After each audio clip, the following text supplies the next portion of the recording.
Hello students, welcome to the web print YouTube channel. आज की class में हम पढ़ने वाले हैं electronic configuration and basically covalent bond के बारे में।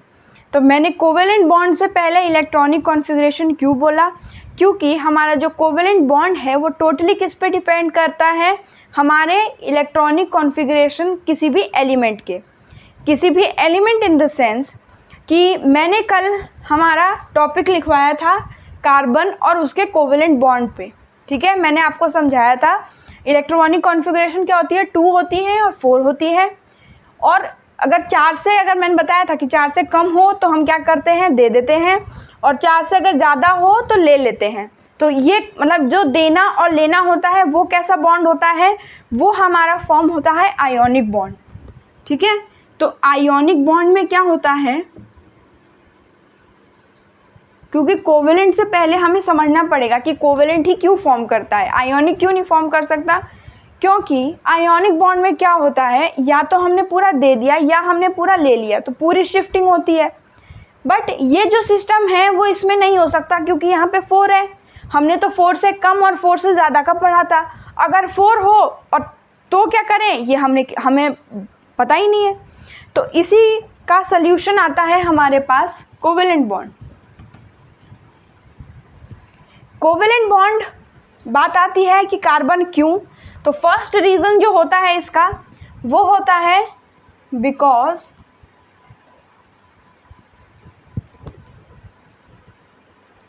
साइज जो है कार्बन की वो छोटी होती है,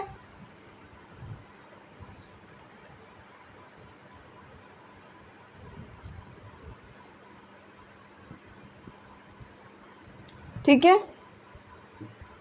size of carbon small, so can't give।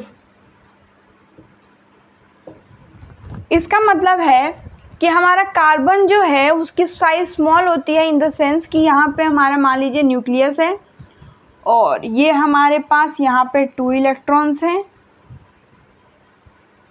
और यहाँ पे मान लीजिए 4 है। अगर मैं इन चारों के चारों इलेक्ट्रॉन्स को अगर लेने की कोशिश करूं तो ये मुझे बहुत ही ज़्यादा एनर्जी लगानी पड़ेगी इनको चारों को निकालने के लिए, क्योंकि ये बहुत ही टाइटली पैक्ड है, किससे, इन दोनों से।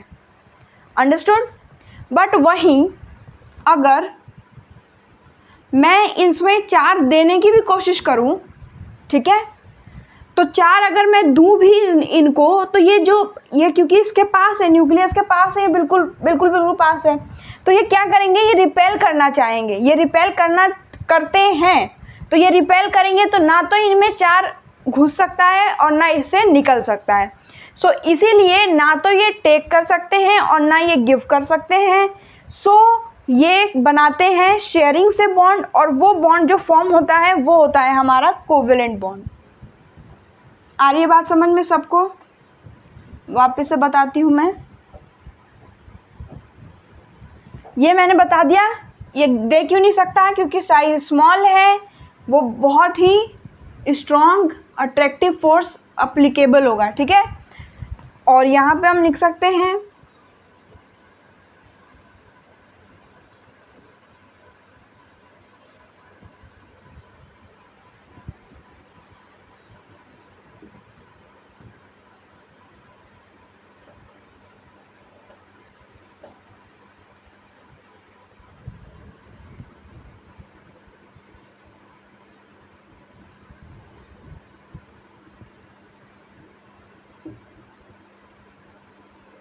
इट विल अपोज होगा। ठीक है, अगर हम कार्बन के अंदर साइज इसकी छोटी है, सो वो अपोज करेगा the electrons which we will provide.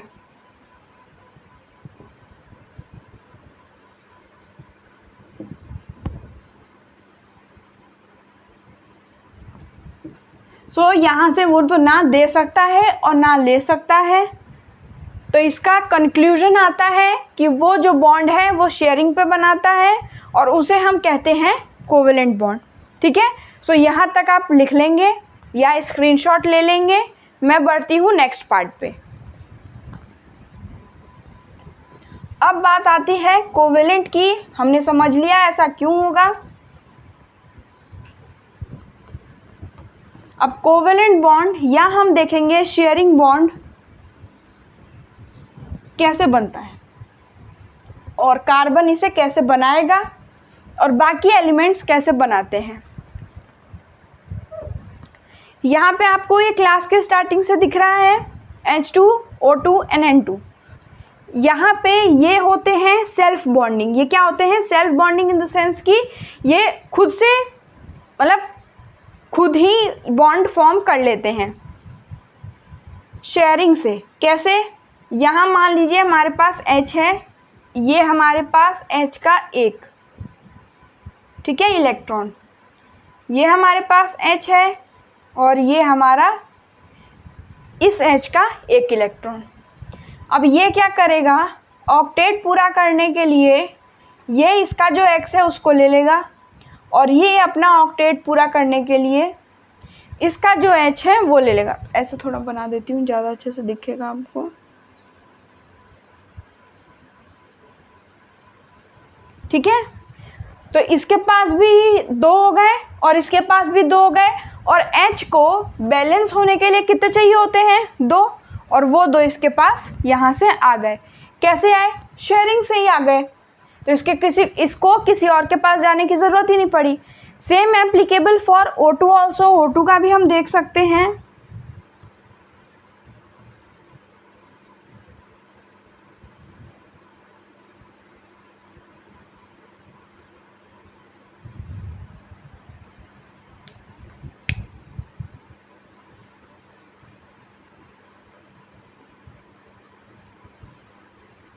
I hope सबको ये विजिबल है। ठीक है, तो यहाँ हम देख सकते हैं ब्लैक वाले ने क्या किया। अब आप देख सकते हो इसके पास टोटल कितने इलेक्ट्रॉन हो गए? 6 + 2 8। वैलेंसी सेटिस्फाई हो गई। सेम हियर, इसकी भी वैलेंसी जो है वो सेटिस्फाई हो गई। तो ये जो मैं आपको एग्जांपल्स बता रही हूँ, इससे हमें ये समझ में आ रहा है कि ये जो इनके इलेक्ट्रॉन्स हैं वो शेयरिंग से ही क्या हो रहे हैं? वो सेटिस्फाई हो जा रहे हैं। इलेक्ट्रॉन जो कंप्लीट है इनका वो यहाँ पे फॉर्म हो जा रहा है। यही सेम हम N2 में भी देख सकते हैं।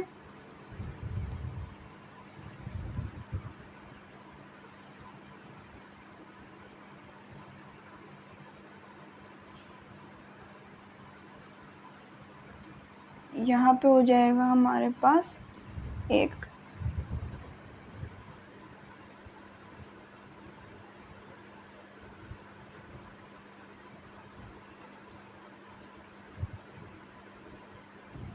ठीक है, इसका हम देख सकते हैं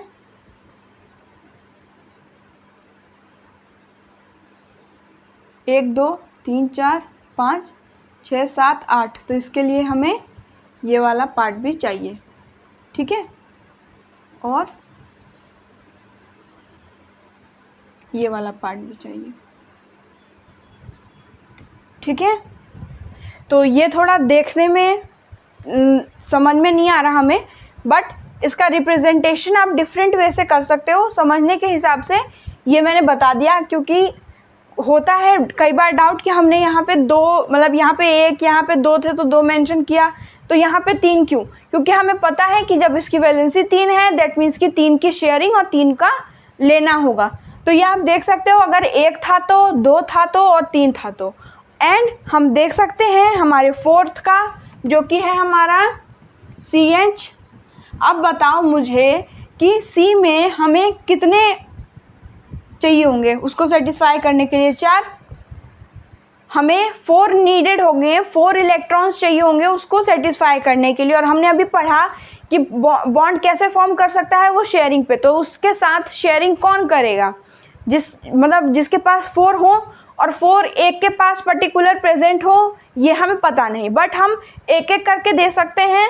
तो इसके लिए सबसे पहले आगे कौन आता है? H आता है। क्योंकि वो होता है सबसे अकेला, तो वो किसी से भी मिलने के लिए तैयार रहता है। अंडरस्टूड? तो यहाँ पे हमारे पास आ गया H H H H। ठीक है, तो यहाँ पे आप फॉर्म करिए फटाफट।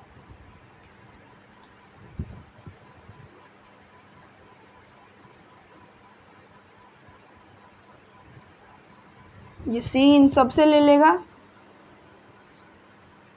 ये H ले रहा है। ठीक है,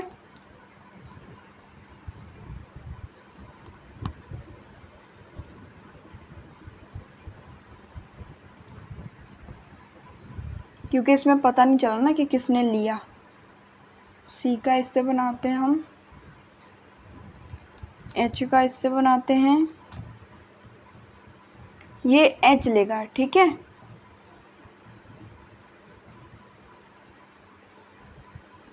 और C क्या करेगा, C ये चारों ले लेगा, चारों H को वो अपने अंदर ले लेता है। तो ये हमारा जो स्ट्रक्चर फॉर्म हुआ, ये फॉर्म होता है CH4। ठीक है, सो CH4 को हम देख सकते हैं। मैंने आपको इलेक्ट्रॉनिक कॉन्फ़िगरेशन के थ्रू इसे पूरा समझा दिया। अंडरस्टूड? अब हमारा जो नेक्स्ट टॉपिक है वो पढ़ेंगे हम एलोट्रोप्स ऑफ कार्बन। ठीक है, मैंने बताया था आपको कार्बन के भी डिफरेंट टाइप्स होते हैं, कहीं ग्रेफाइट, अगर मतलब क्या होते हैं वो डिफरेंट फॉर्म्स होते हैं उसके। ठीक है, इसका मतलब कि केमिकल तो सेम रहता है, केमिकल फॉर्मूला सेम रहेगा, बट हमारे स्ट्रक्चर्स जो हैं वो डिफरेंट स्ट्रक्चर्स में वो कार्बन जो है वो अवेलेबल होता है, उसे हम कहते हैं एलोट्रोप्स। तो एलोट्रोप्स को भी हम समझेंगे, तब तक आप ये नोट डाउन कर लीजिए।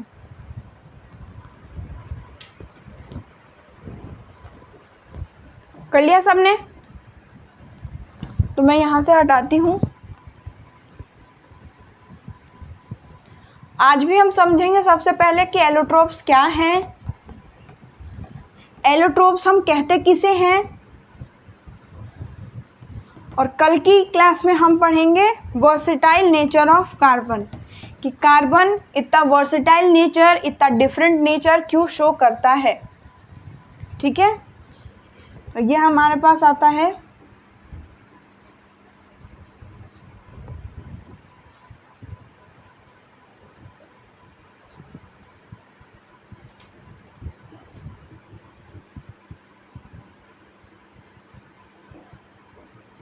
फिजिकल प्रॉपर्टीज जो हैं। सबसे पहले हेडिंग डालनी है आपको एलोट्रोप्स।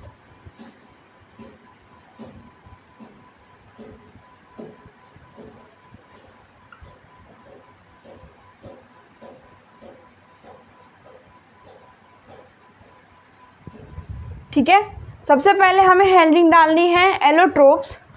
एलोट्रोप्स में क्या होता है, फिजिकल प्रॉपर्टी जो होती है कार्बन कंपाउंड की वो डिफरेंट होती है।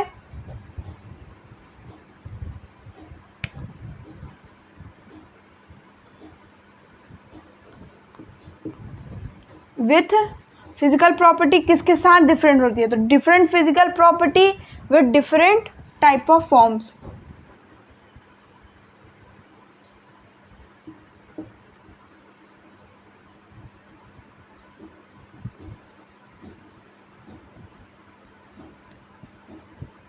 ठीक है, होगा तो कार्बन ही, जैसे ग्रेफाइट है ये भी कार्बन है, डायमंड है ये भी कार्बन है, लेकिन आप ग्रेफाइट और डायमंड में ही मतलब डिफरेंस देख सकते हो कि ग्रेफाइट जो है और जो कार्बन है उनके स्ट्रक्चर्स जो हैं वो डिफरेंट होते हैं। तो वो हमारा किस में मतलब डिफरेंशिएशन किस में हो गया, हमारा फिजिकल प्रॉपर्टी में, कि इनके फिजिकल प्रॉपर्टी जो है वो चेंज होंगे। तो हम देखते हैं कैसे और क्यों।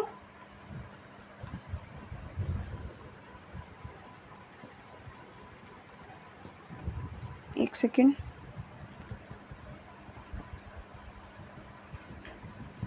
तब तक आप मेंशन करेंगे ग्रेफाइट, डायमंड और लास्ट में बकमिंस्टर फ्लोरेंस।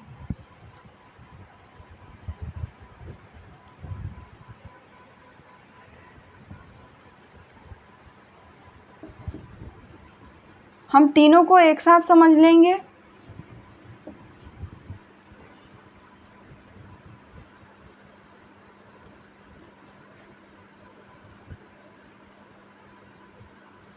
इसकी स्पेलिंग इतनी बड़ी सारी है, ठीक है।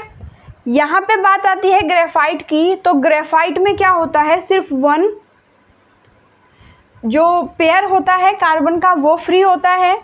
डायमंड में हमारे पास 2 होते हैं और बकमिनिस्टर फ्लोरेंस में लेयर में डिफरेंस प्रेजेंट होती है, ठीक है। इसको हम अच्छे से 3D में समझ सकते हैं, ठीक है। 3D में आप अच्छे से देख सकते हो कि ग्रेफाइट में क्या मतलब लेयर जो है उनकी कैसी प्रेजेंट होती है, डायमंड में कैसी प्रेजेंट होती है एंड बकमिनिस्टर फ्लोरेंस में कैसी होती है, ठीक है। तो मैंने यहाँ पे नोट्स बना रखे हैं, हम यहाँ पे मेंशन करेंगे।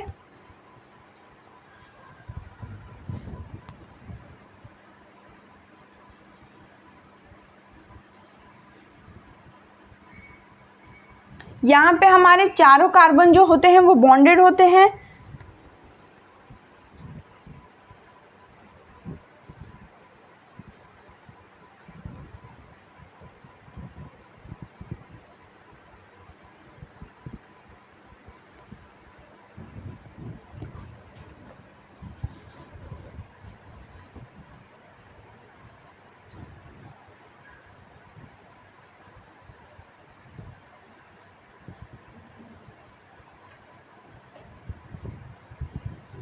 यहाँ पे हो गया हमारे पास 4 कार्बन बॉन्ड होता है इसमें, और स्ट्रक्चर कैसी होती है, रिजिड होती है इसकी।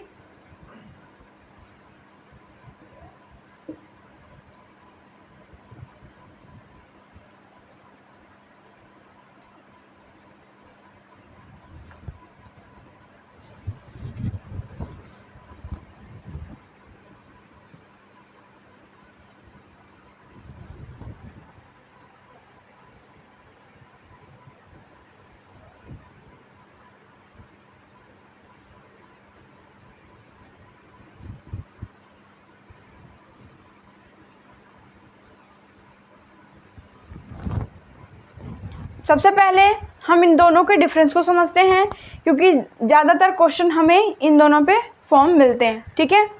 यहाँ पे आप देख सकते हो जो ग्रेफाइट है, समझो कि कार्बन है, कार्बन के 4 जो इलेक्ट्रॉन हैं वो फ्री है, ठीक है, मतलब 4 इलेक्ट्रॉन है। ग्रेफाइट जो है वो कैसे फॉर्म होता है, 3 कार्बन जो होते हैं उसके वो बॉन्डेड होता है और एक जो है वो मतलब एक जो है वो फ्री होता है। सो इसीलिए जो ग्रेफाइट है इसमें से हमारी जो इलेक्ट्रिसिटी है वो पास हो सकती है, ठीक है। और फिर बात आती है हमारी हेक्सागोनल एरे की। तो हेक्सागोनल एरे में क्या होता है, ये ऐसे हेक्सागन आप सबको पता है, हेक्सागन हो गया हमारे पास 6 साइड वाले, ठीक है। 6 साइड के पॉलीगन को हम हेक्सागन कहते हैं। ये हेक्सागोनल एरे क्या होता है, ये हेक्सागन हो गया और मान लीजिए ये दूसरा हेक्सागन हो गया, क्योंकि 3D में हम ऐसे समझ नहीं सकते,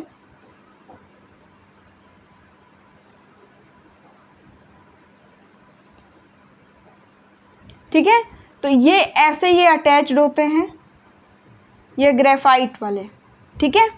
वहीं हमारे जो डायमंड होता है, डायमंड में एक भी जो कार्बन होता है, चारों के चारों इसके बॉन्डेड होते हैं, फॉर्म हो मतलब ये किसी ना किसी से जुड़ के बन जाता है।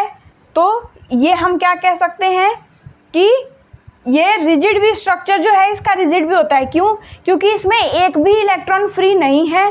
तो ये इलेक्ट्रॉन मतलब ये जो कंपाउंड है, ये जो डायमंड है, ये जो सब्सटेंस है, ये इलेक्ट्रिसिटी कंडक्ट नहीं करेगा, और इलेक्ट्रिसिटी नहीं कंडक्ट करता दैट मीन्स कि वो सॉलिड है, रिजिड है वो। क्योंकि अगर एक फ्री हुआ तब तो करेगा, जैसा कि ग्रेफाइट जो कि गुड कंडक्टर ऑफ, हम इसे इलेक्ट्रिसिटी भी कह सकते हैं, और वहीं पर डायमंड नहीं करता है तो ये गुड कंडक्टर ऑफ इलेक्ट्रिसिटी हमारा नहीं है, ठीक है। फिर आती है बात हमारी बकमिनिस्टर फ्लोरेंस की। तो इसमें ज़्यादा हमें मेंशन नहीं किया गया है। एक है हमारे पास कि ये C60 जो होता है, ठीक है, कार्बन का 60 मतलब एलोट्रोप जो है, मैंने बताया आपको C12 होता है, C60 है। तो ये सब क्या है, इनके डिफरेंट फॉर्म ऑफ कार्बन है विथ डिफरेंट फिजिकल प्रॉपर्टी, एक देखो कि कंडक्ट कर रहा है इलेक्ट्रिसिटी, एक नहीं कर रहा है इलेक्ट्रिसिटी कंडक्ट। सो ये हमारे इनके डिफरेंसेस हैं ग्रेफाइट के, डायमंड के एंड बकमिंस्टर फ्लुरेंस के। ठीक है, आपको पेज नंबर 61 पे एनसीईआरटी में आपको क्वेश्चंस मेंशन है 2। इन दोनों क्वेश्चन के आंसर आप लोगों को करने हैं इस वीडियो के बाद। जो मतलब इस नोट मतलब यहाँ तक आपने नोट्स मेंशन कर लिए होंगे, इन नोट्स के बाद आप लोगों को वो मेंशन करना है और इन दोनों क्वेश्चंस के आंसर आप लोगों को लिखने हैं। फिर हम कल पढ़ेंगे वर्सेटाइल नेचर ऑफ कार्बन और फिर हम डिस्कस करेंगे वर्सेटिलिटी ऑफ कार्बन। सो इस वीडियो के लिए बस इतना ही। Thank you so much for today. मिलते हैं नेक्स्ट वीडियो में। Thank you.